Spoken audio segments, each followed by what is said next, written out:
Família E, família A, família. Seja muito bem-vindo, muito bem-vinda. Que alegria ter você aqui mais uma vez junto comigo. Vamos juntos nessa jornada rumo à vida. No vídeo anterior eu falei sobre propósito e vou deixar o link aqui abaixo caso você não tenha visto ainda. Nós estamos numa jornada aqui, então cada etapa é muito importante e a gente vai esmiuçando alguns elementos que fazem parte da nossa vida.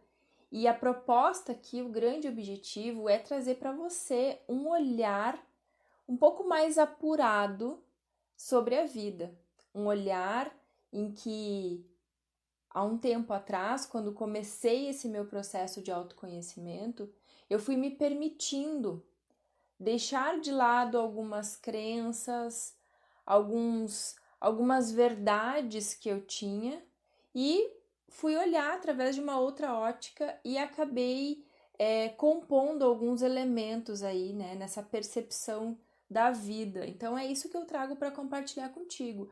São alguns experimentos, algumas experiências que eu fui vivenciando e coletando ao longo desse caminho que me deram condições de enxergar a vida hoje de uma perspectiva diferente. E esse olhar diferente me trouxe uma riqueza de conteúdo no sentido de entender quem eu sou, o que estou fazendo aqui, qual é o propósito de eu estar aqui, para onde é que eu vou depois que tudo isso acabar. Então, algumas respostas eu fui coletando ao longo dessa jornada e é justamente isso que eu estou aqui compartilhando com você. E hoje a gente vai falar de um assunto que é muito gostoso. Gostoso no sentido que quando a gente entende o objetivo, né, dessa união de seres que se unem por afinidades, a gente entende então qual é o propósito real da família. Por isso que eu comecei aqui nesse vídeo trazendo aí essa brincadeirinha, né? Então, família, tudo de bom termos uma família, né? Termos com quem contar, não estarmos sozinhos nessa grande jornada falando, né, da vida. Mas também é na família que começa a aflorar aquilo que a gente veio trabalhar nesta vida. Então, é curioso, muitas vezes, quando a gente começa esse processo de se autoconhecer, da gente começar a fazer uma busca lá na nossa infância, direcionar um olhar para a mãe, né, para aquele ser que está num rótulo de mãe, naquele ser que está num rótulo de pai, naqueles outros seres que estão no rótulo de irmãos, né, que são pessoas que estão mais próximas. Normalmente é pai, mãe, irmãos, mas pode ser que você tenha aí avós próximos, tios próximos, tá tudo bem. Então, compreender, né, qual é o significado dessas almas, desses seres que estão conectados com a gente, né, que a gente tem um vínculo sanguíneo, né, mas muito mais do que esse vínculo sanguíneo, a gente também tem esse vínculo de afinidades e muitas vezes uma afinidade, assim, um laço kármico mesmo, alguma coisa que a gente tem que resolver com esta outra alma. Então, assim, é um assunto que, quando eu comecei a estudar, foi um assunto que, para mim, trouxe bastante clareza, entender qual é o propósito de eu estar inserida na família que eu estou, o que eu ganho, o que eu aprendo, né? Quais são os desafios que eu encontro ali nesse primeiro terreno, porque a família é onde a gente tem o nosso primeiro desenvolvimento, né? A gente primeiro se desenvolve dentro da família para depois a gente se desenvolver na sociedade. E o que eu vou trazer aqui são algumas nuances para você ir aplicando aí dentro da sua família mesmo, para você perceber essa sistemática e você conseguir estar melhor preparado ou preparada para você lidar então no seu dia a dia, na sua carreira, nas suas amizades, nos seus relacionamentos.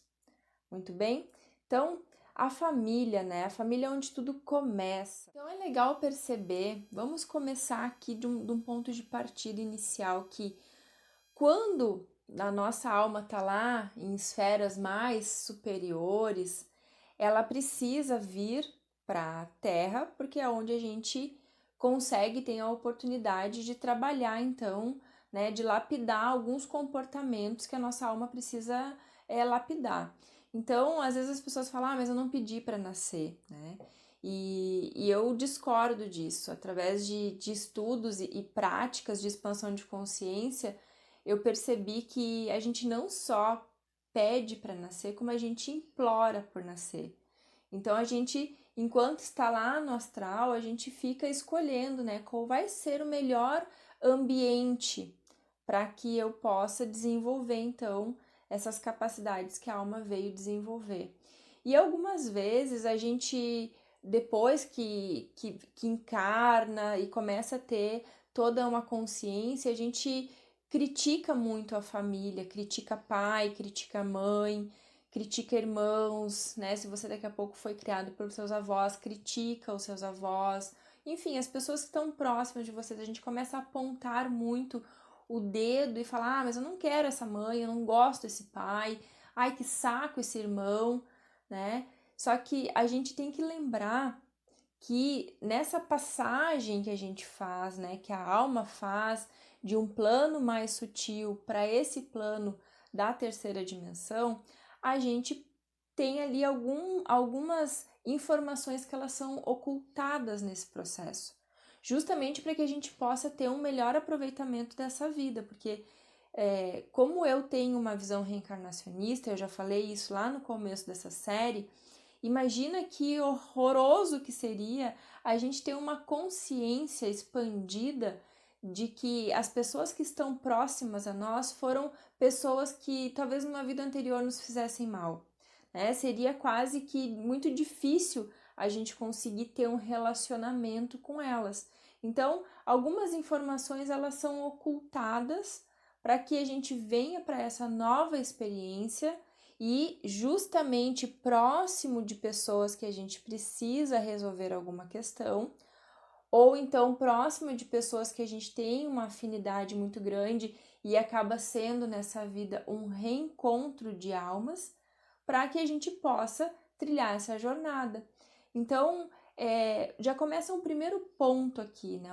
Uma primeira análise. Então, assim, nós pedimos para nascer, nós precisamos dessa experiência, e lá numa esfera muito sutil, a nossa alma, que tem uma inteligência, escolheu este ambiente, esta família, para que a gente pudesse se desenvolver. Então, é na família, muitas vezes, que vão aflorar os sentimentos de raiva, os sentimentos de rejeição, né, os sentimentos de mágoa, esses sentimentos mais que nos conectam com a Terra, né, que a gente precisa transformar, eles vão sendo manifestados já na nossa família, né? Naquele começo de tudo. Então, às vezes é uma rejeição por parte de um irmão, às vezes é uma rejeição por parte de pai ou mãe, às vezes é um gatilho, uma raiva muito grande que é acionada, né, numa circunstância assim de não querer estar naquela família, naquelas condições. Então, tudo isso são coisas que a gente já começa a observar, que vai sendo muito desde cedo acionado em nós para que a gente consiga ir dando essa atenção e se desenvolvendo com relação a isso. Então, é muito comum nós vermos muitas vezes uma pessoa que nasce numa circunstância, né, muito difícil, uma família muito difícil, e ela buscar fazer um movimento para sair daquela situação, né? Então ela se desenvolve, ela consegue transpor aquela dificuldade e ela vai em busca. Então isso é uma evolução, né? A alma veio para uma situação de vida em que aquele ambiente ali, por mais que o nosso julgamento, o nosso preconceito possa dizer que não seja o ambiente ideal, de fato é o ambiente ideal que aquela alma precisava experienciar e fazer esse movimento de transmutação, né, de transformar aquela situação aparentemente difícil numa correção, numa evolução, no crescimento, de uma expansão. Então, é muito gostoso da gente observar esses movimentos, de que nós nascemos sim numa família ideal para que a nossa alma possa se desenvolver, possa crescer, possa evoluir, ok? Então, hoje eu te faço o seguinte convite, para que você observe a sua família, as pessoas tão próximas de você, seu pai, sua mãe, seus irmãos, ou seus avós, seus tios. Observe cada uma dessas pessoas, dessas almas, desses seres em evolução, assim como você. Observe o que cada um tem para te mostrar. Quais dessas pessoas você tem mais afinidade? Quais você tem menos afinidade? O que cada pessoa, o que cada ser aciona, flora em você? Qual é o gatilho? A gente vai falar mais pra frente dos gatilhos, eu vou explicar o que são os gatilhos. Mas eu quero que você perceba o que elas despertam em você. Daqui a pouco uma pessoa desperta um amor, um carisma, outra já desperta uma rejeição, a outra já desperta uma mágoa, uma raiva. Então percebe, outra já dispara uma indiferença. Percebe o que essas pessoas próximas de você vão despertando em você, vão aflorando em você. Recomendo que você anote. É muito bom a gente começar a fazer esse movimento de registrar, né? De registrar essas percepções. E lá no comecinho eu falei que aqui a nossa jornada toda ela vai ser voltada em olhar para dentro de nós. Então, não é falar que o fulano é isso ou aquilo outro, não, é o que ele está aflorando em nós. É perceber o que ele está enviando de mensagem, o que esse relacionamento que a gente tem com o outro envia de mensagem para nós. Então, se aquela pessoa ela está enviando, né? Se eu tenho um relacionamento de amorosidade, nossa, uma compaixão, legal, isso tá em nós, né? Agora, se essa pessoa desperta um sentimento que eu me sinto rejeitada, então essa rejeição está em nós. Então já é uma forma da gente se perceber de que, opa, então quer dizer que nessa vida uma das emoções, né, que eu vim tratar é a rejeição. E como é que essa rejeição se manifesta no nosso dia a dia?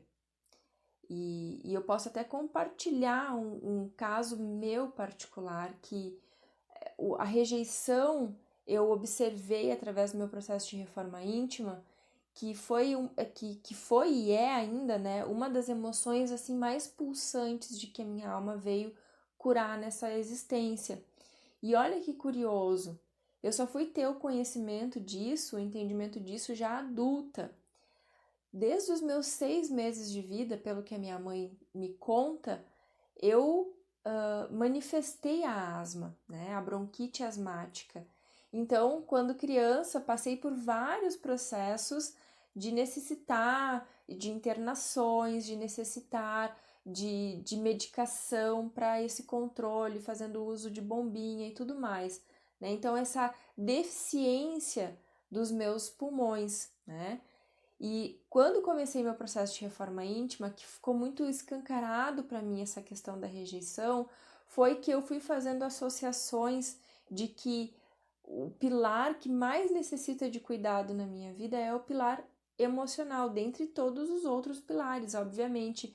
Mas é muito fácil hoje de perceber que quando eu descuido do meu emocional, alguma coisa relacionada à falta de ar me acomete. Então, são essas percepções que a gente vai lapidando, por isso que anotar é bom, por isso que fazer essa autoobservação ela é muito importante, porque a gente vai se conhecendo, é isso que se baseia o processo de autoconhecimento. É você voltar os olhos para dentro de você e você perceber tudo aquilo que o externo está te mostrando, né? Então a gente precisa desse estímulo do outro para que a gente perceba, aflore aquilo que está dentro da gente, tá bom? Então faça esse exercício, pega papel, pega caneta e vai passando cada um da sua família. Não precisa ir perguntar para a pessoa, apenas imagine que ela está aí na sua frente e você vai pontuando, né? O que a sua mãe te traz de sentimentos, de emoção, o que ela aflora em você, que tipo de emoção ela aflora, o que seu pai aflora de emoção. Pensa nos seus relacionamentos mais próximos. E por isso que eu digo que quando a gente traz esse olhar de perceber o que a família, que é o nosso relacionamento inicial, aflora em nós, fica muito mais fácil a gente conseguir ter essa visão macro de dentro dos relacionamentos amorosos, dos relacionamentos de amizades, dos relacionamentos profissionais. Fica muito mais fácil a gente compreender quando a gente consegue ter uma noção do que está acontecendo dentro do nosso vínculo familiar. Então, família é, é, um, é uma dádiva, né? É assim, é muito bacana quando a gente consegue enxergar a família como um presente, né? Um presente de Deus, porque lá tem tudo de bom, tem pessoas que, primeiro, que nos deram a vida, né? Através do nosso pai e a nossa mãe, nós recebemos a vida, e a gente consegue passar por essa experiência. Mas também a gente tem irmãos, também a gente tem pessoas próximas, tem reencontros, então é um presente de Deus a família. E quando a gente começa a fazer esse olhar mais apurado, a gente percebe que, nossa, é um presentão mesmo, porque a gente consegue se desenvolver dentro desse núcleo para daí a gente conseguir ir para os nossos relacionamentos outros, né, que a gente tem e vai adquirindo ao longo dessa vida, tá bom? Então, se você quiser, comenta aqui embaixo como é que está sendo essa jornada para você, ou te convido também a passar lá no meu Instagram, Jamília Antunes Oficial, também compartilhar comigo lá via direct o que você está achando dessa série de vídeos que a gente está fazendo aqui. E com certeza te peço aí para que você pense em pessoas que precisam ouvir também, que precisam entrar em sintonia com esse conteúdo, compartilhando com elas o link desse vídeo, tá bom? Então, um beijo para você e a gente se vê amanhã com outro assunto bem importante relacionado à nossa vida. Um beijo e até amanhã.